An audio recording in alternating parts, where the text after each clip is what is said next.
오늘 말씀을 같이 나누고 싶은데요. 하나님께서 로마서 2장 1절부터 11절 말씀을 가지고 너 남을 심판하는 자여 라는 제목의 말씀을 여러분과 나누려고 합니다.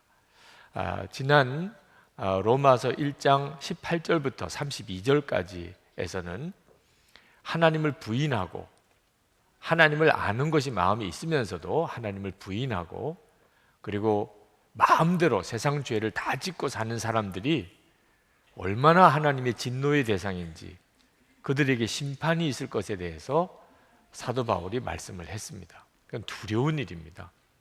그런데 오늘 본문에는 하나님을 잘 믿는 사람들에게 그보다도 더 큰 죄가 있다는 것에 대해서 말씀하고 있는 겁니다. 자, 하나님을 잘 믿는 사람들에게 세상 사람들보다 더 큰 죄가 있으면 뭐가 있겠습니까? 바로 남을 심판하는, 판단하고 정죄하는 죄가 있다는 겁니다. 로마서 1장 18절부터 32절까지 사도 바울이 하나님을 믿지도 않고 그리고 자기 마음대로 불경건과 불의를 행하는 이들을 조목조목 그 죄를 열거하면서 이들은 사형에 합당하다, 하나님이 반드시 죽일 거 멸하실 것이다 라고 말씀하셨을 때 두 손 들고 아멘, 당연히 그렇습니다, 아멘입니다, 이렇게 하는 이들이 있었어요. 그들이 누구냐면 유대인들입니다. 유대인들은 그들은 하나님을 믿고 또 하나님의 계명을 직접 받았고 그들은 철저히 하나님의 말씀대로 사는 일에 자부심이 있는 사람들이었습니다. 그들은 선민의식이 대단히 강했습니다. 그들은 하나님을 알지 못하는 이방인들과 자기들과는 질적인 차이가 있다고 생각했습니다. 그래서 그들은 사도 바울의 말에 100% 동의. 말씀 잘하셨습니다. 사도 바울 말씀 잘하셨어요. 하나님을 믿지 않는 저 불의한 이방인들은 다 지옥에 갈 수밖에 없는 자들입니다. 그랬었어요. 그런데 사도 바울이 바로 그 유대인들에게 찬물을 끼얹는 선언을 오늘 하는 겁니다. 1절 말씀에 보면 남을 심판하는 자요. 여러분, 오늘 이 말씀은 여러분의 마음에 반드시 새겨두셔야 됩니다. 하여튼 이 말씀이 계속 새겨서 여러분의 속에서 들려져야 됩니다. 남을 심판하는 자요. 이 말씀을 잊어버리면 여러분 남 심판하는 자리에 빠지게 됩니다. 너 남을 심판하는 자요. 그때 정신 바짝 차리고 내가 판단하고 또 정죄하고 있구나, 회개하고 돌이킬 수 있습니다. 이건 너무너무 중요한 말씀이에요. 여러분, 소위 믿음이 좋다는 사람들 중에 남을 판단하고 정죄하는 사람이 상당히 많습니다. 소위 믿음이 좋다는 사람들. 여러분, 이 말씀을 여러 번 들어보셨을 거예요. 남을 판단하고 정죄하는 게 죄라고 하는 사실을 여러분들이 모르시는 게 아니실 겁니다. 그런데 마음에 새겨지지 않으니까 계속 판단하고 정죄를 계속 하는 겁니다. 남을 판단하고 정죄하는 게 얼마나 무서운 죄인지를 듣기는 했었지만 마음에 새겨지지 않으니까, 그러니까 허랑방탕하게 하나님 믿지 않고 사는 사람하고 은근히 마음에 남을 판단하고 정죄하는 자신하고 누가 더 죄인 같습니까? 솔직히 여러분, 누가 더 죄인 같아요? 하나님 믿지 않고 온갖 죄를 저지르는 그런 방탕한 사람하고 은근히 마음에 판단하고 정죄하는 마음을 가지고 있는 소위 믿음이 좋다는 사람들하고 누가 더 죄인 같습니까? 아직도 그래도 방탕한 사람이 더 죄인이지, 이런 생각이 있으니까 마음에 남 심판하는 마음을 해결 못 받는 겁니다. 인터넷에 실린 글 중에 진짜 무서운 사람이라는 글이 있습니다. 새벽기도 한 번도 빠지지 않는 집사님, 눈길이 무섭다. 11조 정확하게 꼬박꼬박 하는 신자의 눈길이 무섭다. 40일 금식기도 다녀온 권사님, 눈길이 무섭다. 크고 건강한 교회 다니는 성도가 무섭다. 신학 박사학위를 받은 신학자가 무섭다. 성도수가 제법 되는 교회 목사들이 무섭다. 왜 무섭지요? 그들 속에는 은근히 남을 판단하는 게 있다는 거예요. 나는 잘하는데, 나는 이만큼 열심인데, 그러면서 다른 사람을 판단하고 정죄하는 마음이 있는데 이게 무섭다는 거예요. 바리새인들, 성경에 그렇게 나오는 바리새인들이 바로 그런 사람들입니다. 바리새인들은 하나님의 말씀, 율법 철저하게 지키되 하나님이 주신 거 외에도 자기들이 만들어가지고 그 율법 규정을 더 만들었습니다. 부가적으로. 탈무드가 있는 많은 부분이 그런 내용들이죠. 심지어 음식을 하는데 들어가는 그런 양념까지도 11조 바쳐야지. 그래가지고 그 양념의 11조를 바칠 정도로 하여튼 철저하게 율법 지키며 살려고 했던 사람이 바리새인들입니다. 그런데 그들이 그 경건과 열심히 광기가 되어버렸어요. 어느 정도로? 죄 짓는 사람 돌로 쳐서 죽일 정도로. 신앙 열심히 잘못 빠지면 이렇게 갑니다. 하나님을 잘 믿는다는 것, 신앙생활 열심히 한다는 것이 사람을 돌로 쳐 죽이는 수준까지 갑니다. 이게 왜 그런가 하면 이 판단하고 정죄하는 죄가 얼마나 큰지를 명심하지 않기 때문에 그렇습니다. 유대인들은 자기들이 선민이라는 자부심이 대단했습니다. 이방인들은 지옥의 불쏘시개라고 생각했습니다.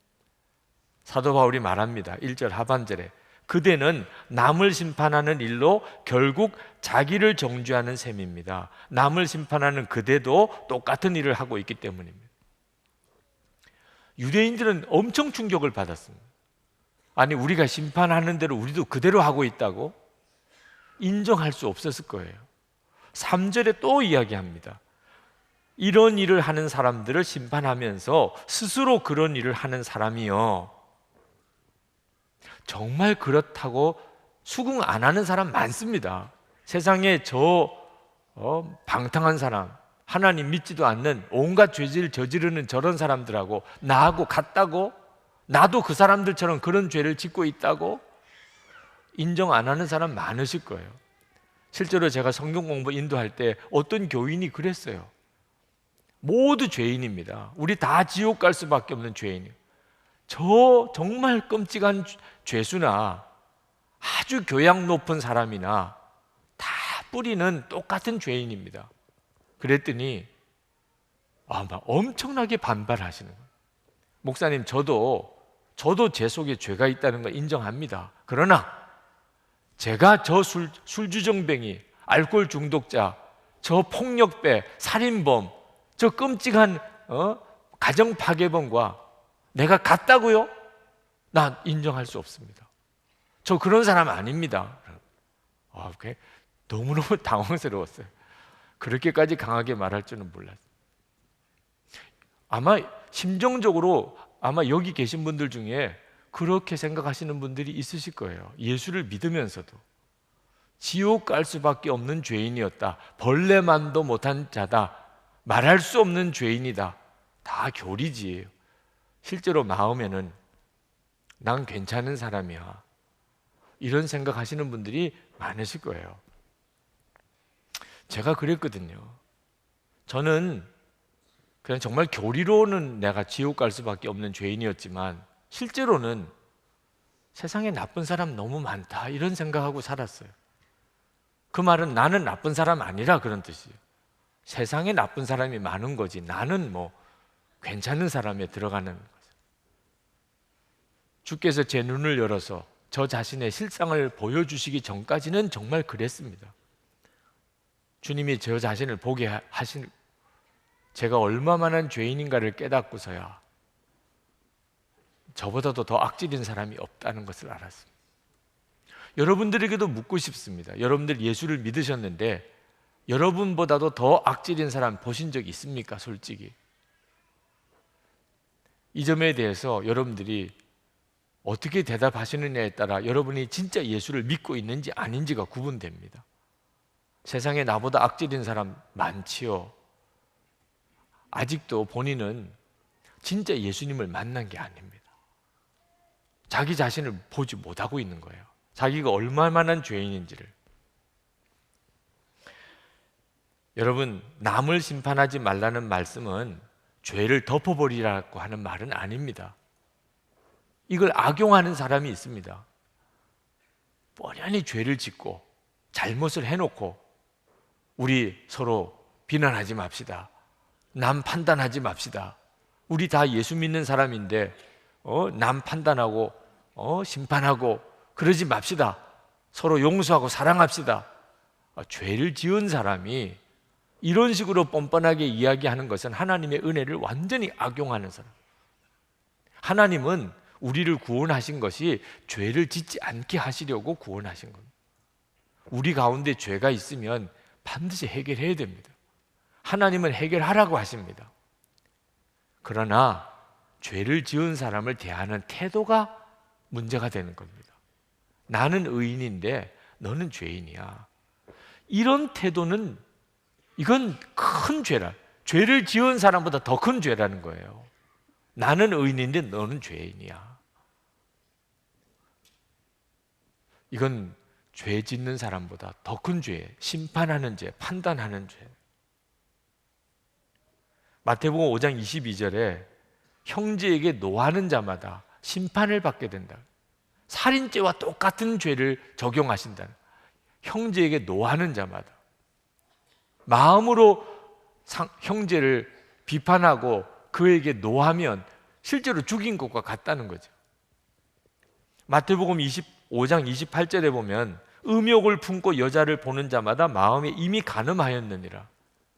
실제로 간음한 거나 마음으로 음욕을 품은 거나 같다는 거예요. 하나님 보시기에는. 그러니 여러분, 남의 죄에 대해서 나는 의로운데 너는 죄인이야 말할 수 있는 사람이 누가 있습니까? 우리가 남을 비판하면 꼼짝없이 우리는 우리 자신이 스스로 심판을 받는 겁니다. 누가복음 6장 37절에 비판하지 마라. 그리하면 너희가 비판을 받지 않을 것이요. 정죄하지 마라. 그리하면 너희가 정죄를 받지 않을 것이요. 용서하라. 그리하면 너희가 용서를 받을 것이요. 우리가 어떤 사람에 대해서 비판하면 반드시 나에게도 그 죄가 있기 때문에 꼼짝없이 나는 그 비판으로 인하여 심판을 받습니다. 그런데 내가 남을 용서하면 내게도 그런 죄가 있는데 하나님이 그 용서로 인하여 내 죄를 용서하십니다. 그런데 돌아오는 게 더 큽니다. 내가 비판하면 더 큰 비판이 돌아오고 용서하면 더 큰 용서가 돌아옵니다. 누가복음 6장 38절에 주라 그리하면 너에게 줄 것이니 곧 후이되어 누르고 흔들어 넘치도록 하여 너에게 안겨주리라. 너희가 헤아리는 그 헤아림으로 너희도 헤아림을 도로 받을 것이니라. 이 말씀 명심하셔야 돼요. 프란시스 셰퍼라고 하는 신학자는 이 말씀을 실제로 적용하기를 보이지 않는 녹음기가 있다고 이렇게 설명을 했습니다. 우리는 다 보이지 않는 녹음기를 달고 다닙니다. 그래서 여러분이 하는 말이 그대로 다 녹음이 됩니다. 언제 그게 틀어지지요? 하나님 앞에 가서 심판 때 틀어집니다. 여러분이 한 말 그대로 다 들립니다. 그리고 그 말대로 여러분이 심판을 받습니다. 너가 그랬잖아. 잘못된 것이라고. 너가 그랬잖아. 그게 죄라고. 이게 두려운 거죠. 그러니 여러분이 어떤 사람에 대해서 용서하는 말을 하고 그 사람을 긍휼히 여기면 이거는 엄청난 축복입니다. 하나님 앞에 갔을 때 누르고 흔들어 넘치도록 하여 여러분이 돌려받게 될 겁니다. 하나님께서 유대인들을 선민으로 택하신 것은 유대인들이 뭘 잘나서 그런 게 아니고 하나님의 은혜가 얼마나 큰지를 보여주시려고 하셨다는 거예요. 그래서 세상의 민족 중에 제일 작은 민족을 하나님이 선민으로 택하신 겁니다. 유대 민족을 선민으로 택한 걸 보니까 하나님은 사랑이 많으시구나. 하나님은 용납하지 않을 민족이 없으시구나. 저 유대인을 택한 거 보니까 하나님은 우리도 받아주시겠구나. 그렇게 쓰시려고 유대인을 택하신 거라. 신명기 7장 7절을 보십시오. 여호와께서 너희를 기뻐하시고 너희를 택하심은 너희가 다른 민족보다 수요가 많기 때문이 아니니라. 너희는 오히려 모든 민족 중에 가장 적으니라. 그랬는데 유대인들은 자기가 선민이라는 것을 끊임없이 자랑하고, 이방인들은 불쏘시개, 지옥의 불쏘시개라고 그렇게 멸시하고 정죄하고 심판하고 그랬으니 하나님께서 얼마나 마음이 아프시겠냐. 하나님께서는 유대인들이 회개하고 돌아서기를 기다리시고 계시다. 오랫도록 유대인들이 지금도 저렇게 하는 것은 하나님이 오랫도록 기다리고 계시는 거예요. 돌이키기를. 그런데 그 오래 참으시는 하나님을 만홀히 여기니 하나님을 업신 여기는 것 같다. 그래서 4절에 하나님께서 인자하심을 베푸셔서 그대를 인도하여 회개하게 하신다는 것을 알지 못하고 오히려 하나님의 풍성하신 인자하심과 너그러우심과 오래 참으심을 업신 여기는 것입니까? 그랬어요. 여러분, 여기서 우리가 죄를 지은 사람을 어떻게 대해야 되는지를 알 수 있습니다. 우리 가운데도 죄를 짓는 사람이 나오면 우선은 나도 똑같은 죄인이라고 하는 점을 인정해야 되고, 그 사람만 죄인이고 나는 의인이라는 태도를 가지면 이건 더 무서운 죄를 짓게 되는 거니까. 나도 똑같은 죄인입니다. 당신은 죄를 실제로 지은 거고 나는 가능성만 가지고 있는 거예요. 나나 당신이나 똑같은데 하여튼 이 죄는 해결을 해야 됩니다. 이런 마음으로 죄를 접근해 들어가야 되고, 또 그 사람이 회개하기를, 스스로 회개하기를 기다려줘야 됩니다. 회개하고 돌아오기를, 정죄하고 심판하지 말고, 그리고 풍성하신 인자하심과 너그러우심으로 오래 참으신 하나님 같이 해야 된다는. 대만 제자훈련 세미나 갔다가 마지막 시간에 질문이 하나 올라왔어요. 질문이 뭐냐 그랬더니, 교회는 문제가 많은 목사님에 대해서 어떤 태도를 취해야 하나요? 공개적인 답변이 불편하시면 강요하지는 않겠습니다. 이런 질문이 올라왔어요. 문제가 많은 목사님은 어떻게 해야 되지요? 제가 답변을 드렸어요. 그가 아버지나 형이나 동생이라면 어떻게 할 건지를 생각해 보십시오. 그 문제가 많은 목사님 어떻게 하지요? 그분이 아버지나 형이나 동생이라면 내가 어떻게 할지를 생각해 보시라. 그 말은 가족이라면 죄를 덮어버리라 이런 뜻이 아닙니다. 죄는 해결해야 돼요. 문제는 고쳐야 됩니다. 그런데 이중적인 태도를 가지면 안 된다는 거예요. 만약에 그분이 아버지나 형이나 동생이라면 막 소문 내겠습니까? 이 목사님에게 문제가 많습니다. 그분이 내 아버지고 형이고 동생이라면 하여튼 말 안 하고 그분 찾아가서 이거를 이렇게 하시면 안 됩니다. 이건 고치셔야 됩니다. 말을 해도 얼마나 부드럽게, 얼마나 진심으로 스스로 돌이키기를 바라면서, 그리고 얼마나 오래 기다려주면서 하겠네 말이에요. 그런데 내 가족이 아니면 그냥 말만 하거든. 이럴 수가 있느냐 저럴 수가 있느냐, 어쩌면 그렇게 엄격하게, 어쩌면 그렇게 단호하게 문제를 처리하려고 하느냐. 어째서 기준이 그렇게 둘이냐 말이에요. 똑같은 문제를 처리하되 어떻게 기준이 둘이냐. 내 가족에게 하는 방법이 다르고 가족 아닌 사람에게 하는 방법이 다를 수가 있겠네. 이게 죄라고 하는 거죠. 그리고 정말 그 문제 많은 목사님, 나는 그 목사님에게 어떤 교인인지를 한번 생각해 보시라. 그러면 하나님께서 문제를 풀어가는 방법을 가르치실 것이라. 여러분, 로마서 1장과 로마서 2장은 예수님께서 누가복음 15장에서 말씀하신 탕자의 비유의 그대로입니다.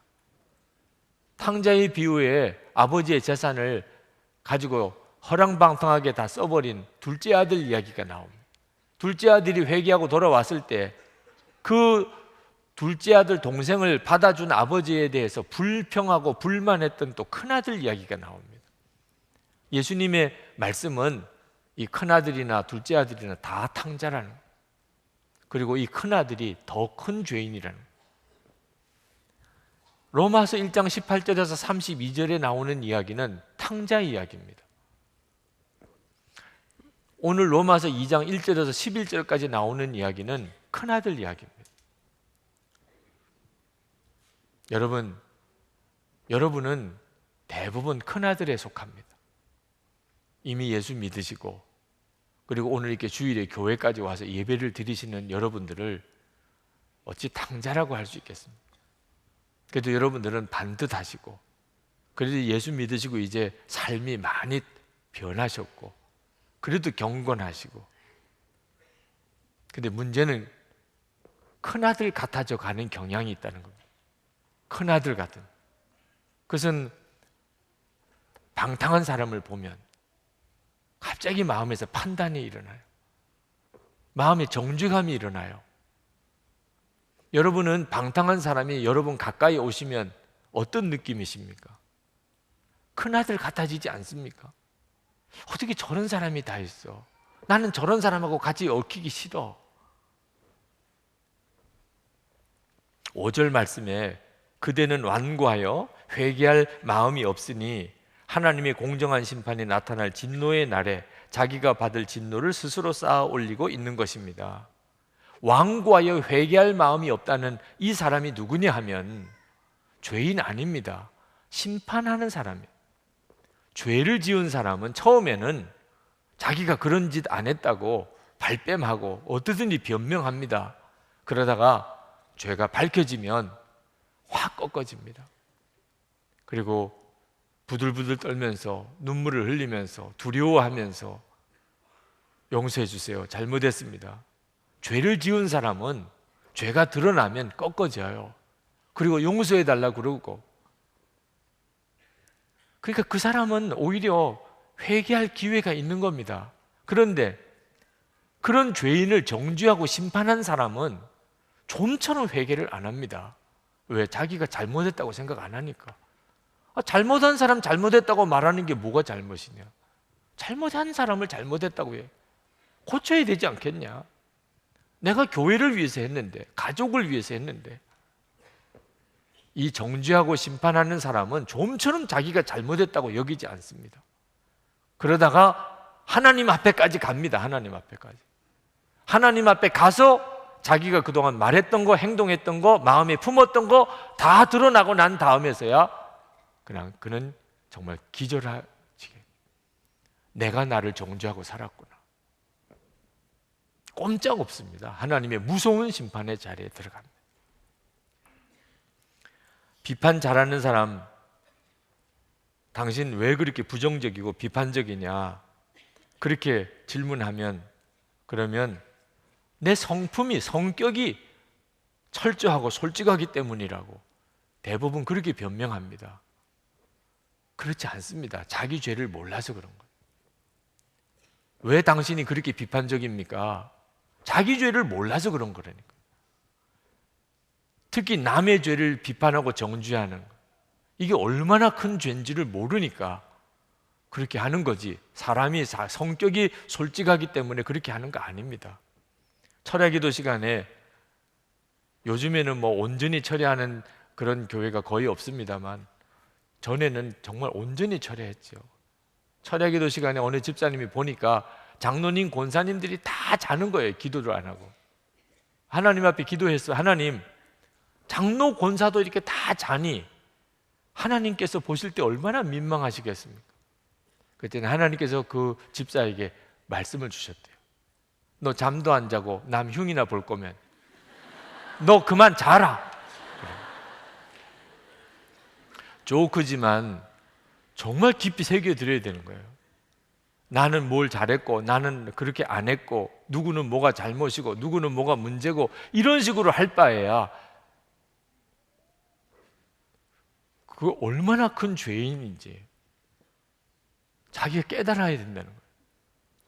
프란시스가 제자들과 함께 40일 금식할 때 39일째 어느 제자가 그만 그 허기를 이기지 못해서 스프를 한 스푼 떠 마셨습니다. 제자들이 다 그 스프를 떠 먹은 제자를 노려보는 거예요. 금식을 깨뜨렸다고. 그때 프란시스가 스푼을 들고 가서 자기도 그 스푼을 떠먹었어요.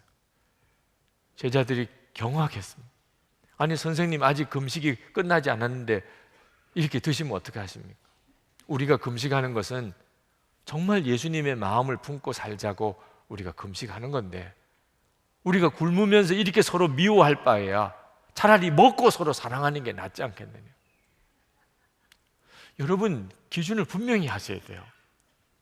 아무리 신앙생활 잘하고 열심히 내가 예수를 믿는다고 하더라도 결국 내 마음속에 끊임없이 비판하고 정죄하고 판단하고 있다면 나는 완전히 지금 잘못 가고 있는 겁니다. 더 무서운 죄를 짓고 있는 거예요. 지금 내가 예수님을 진짜 제대로 믿었고 바로 믿었다면 나는 용서하고 사랑하는 사람이 되어가는 겁니다. 믿음은 사랑으로 열매 맺어져야 그게 진짜입니다. 6절 말씀은 좀 충격적이에요. 하나님께서는 각 사람에게 그가 한 대로 갚아주실 것입니다. 여러분, 심판은 그 사람이 어떻게 행했느냐에 따라서 심판이 된다는 겁니다. 우리는 로마서에 대해서 오해하고 있는 것 중에 하나가, 로마서는 믿음으로만 구원받는다는 복음을 증거한 책이라고 알고 있습니다. 분명히 로마서는 믿음으로 구원받는 놀라운 복음을 이야기하고 있지만, 그러나 심판은 분명히 행한 대로 받는다고 이야기하고 있음을 여러분이 보시잖아요. 7절부터 11절까지 보세요. 참으면서 선한 일을 하며 영광과 존귀와 불멸의 것을 구하는 사람에게는 영원한 생명을 주시고, 이기심에 사로잡혀서 진리를 거스리고 불의를 따르는 사람에게는 진노와 분노를 쏟으실 것입니다.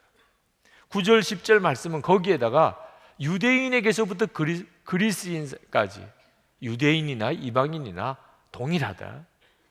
11절 말씀에 하나님께서 사람을 차별함이 없이 대하시기 때문입니다. 여러분, 구원은 믿음으로 받는다. 그건 아멘이에요. 그러나 그 믿음은 반드시 합당한 행함이 따라오게 되어 있습니다. 하나님이 우리를 믿음으로 구원하시는 것은 어떤 죄를 짓고 살아도 믿으니까 구원해 주시겠다는 뜻으로 주신 게 아닙니다.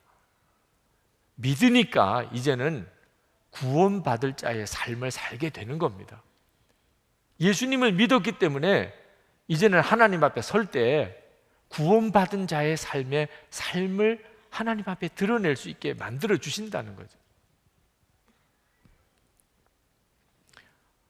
구원을 받기 위해서 행함이 꼭 필요하다, 그런 뜻 아닙니다. 구원은 믿음으로 받는 거예요.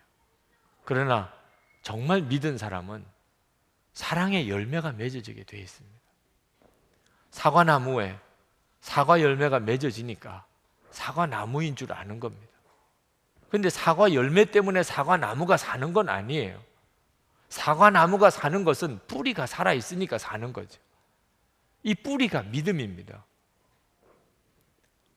그러나 사과나무인 줄 알았는데 열매가 돌복숭아가 맺혀요. 그러면 이건 사과나무가 아닌 겁니다. 그런 경우에는 나무가 문제가 생긴 거죠. 성도 여러분, 믿음으로 구원받는다는 것을 절대로 오해하면 안 됩니다. 사람이 성숙한 과정에서 판단과 행동의 기준이 변합니다. 어릴 때는 무조건 좋고 싫은 거예요. 기준이 뭐 나에게 유익하냐 어떠냐 분별의 기준이 없으니까 그냥 좋으면 좋은 거고 싫으면 무조건 안 하는 겁니다. 어린 애들이죠. 조금만 나이가 들면 이제 유익한 게 뭔지를 알게 됩니다. 뭐가 나에게 유익하고 뭐가 나에게 손해냐 하는 계산이 돼요. 조금 더 가면 내 편이냐 아니냐, 이게 또 중요한 기준이에요. 더 성숙하면 옳으냐 그르냐, 이게 기준이 됩니다. 이 정도쯤 가면 대단히 성숙한 사람입니다. 옳으냐 그르냐는 기준을 가지고 문제를 보는 것은 성숙한 사람이에요. 그러나 예수를 믿으면 거기서 하나 더 갑니다. 하나 더 가요. 하나님의 뜻이냐 아니냐. 옳으냐 그르냐는 기준을 넘어서는 일은 굉장히 어렵습니다. 옳으냐 그르냐는 기준을 넘어서라. 어떤 사람은 그 일에 대해서 분노하는 사람도 있습니다. 그런데 여러분 보세요. 옳으냐 그르냐는 것 때문에 다 관계가 깨지는 겁니다. 부부싸움 왜 하시고 사세요? 결국 뭐가 옳으냐 그르냐를 가지고 싸운 거 아닙니까? 누가 잘했냐 잘못했냐 가지고 싸운 거 아니에요? 왜 하나님의 천국 같은 교회가 깨지고 싸웁니까? 옳으냐 그르냐 가지고서 싸우는 거잖아요. 옳으냐 그르냐는 것은 우리를 살리지 못합니다. 하나 더 가야 돼요. 하나님의 뜻이냐 아니냐. 예수님이 십자가에서 우리를 위해 죽으셨어요.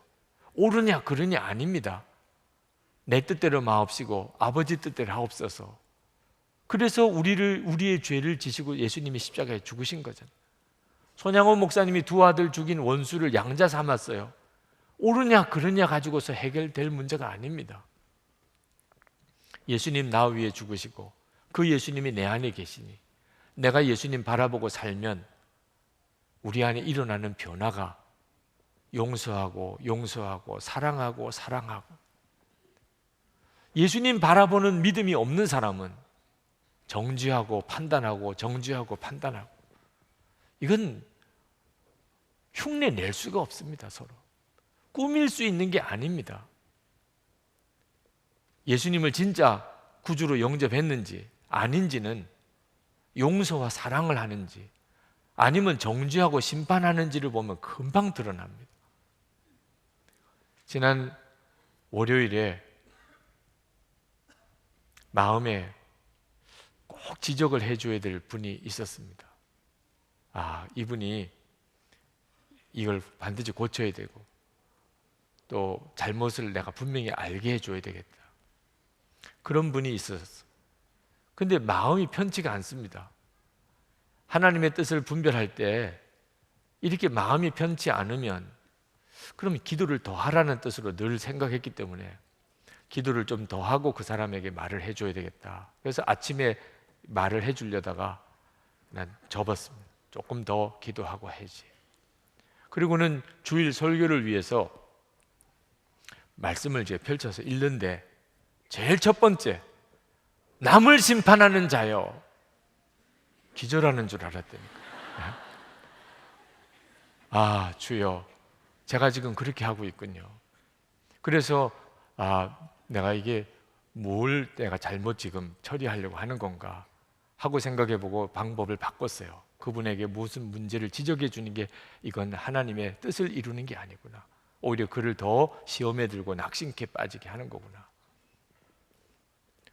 여러분 마음에 정말 새겨야 합니다. 남을 심판하고 정죄하는 것은 우리 의지나 결단으로 극복이 안 됩니다. 주 예수님을 바라보는 눈이 뜨이지 않으면 해결이 안 됩니다. 저는 성격적으로 굉장히 비판적인 성격을 가지고 있습니다. 분노도 많고 문제 있는 사람도 많고 잘못된 사람도 너무나 많이 보이는 것이 제가 가지고 있는 성격이에요. 그런데 이 성격이 바뀐 것이 성찬 때문입니다. 한 번은 성찬을 받는데 준비기도 하고 있는데 마음이 풀어지지가 않아요. 성찬 받기에 내 마음이 합당치가 못하다는 생각이 들어요. 그러나 이미 성찬식은 진행되고 떡을 받아서 먹는데 마음이 울컥하더라. 저야 성찬을 받으니까 은혜를 받지만 나와 한 몸이 되시는 주님은 내가 얼마나 불편하실까?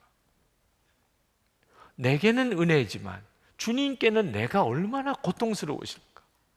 이런 나를 품으셔야 되니 그 성찬 떡을 먹으면서 엄청나게 눈물이 쏟아지더라. 그런데 그날 성찬을 받고 다른 사람이 나에게 전혀 다르게 보이기 시작한 거야. 나는 그 사람을 품을 수가 없어. 나는 그 사람하고 같이 얽히기가 싫어. 그랬던 사람에 대한 생각이 완전히 달라져 버렸어요. 나를 품으신 주님, 나와 한 몸이 되신 주님의 고통을 성찬을 받으면서 그렇게 절절히 경험을 했습니다.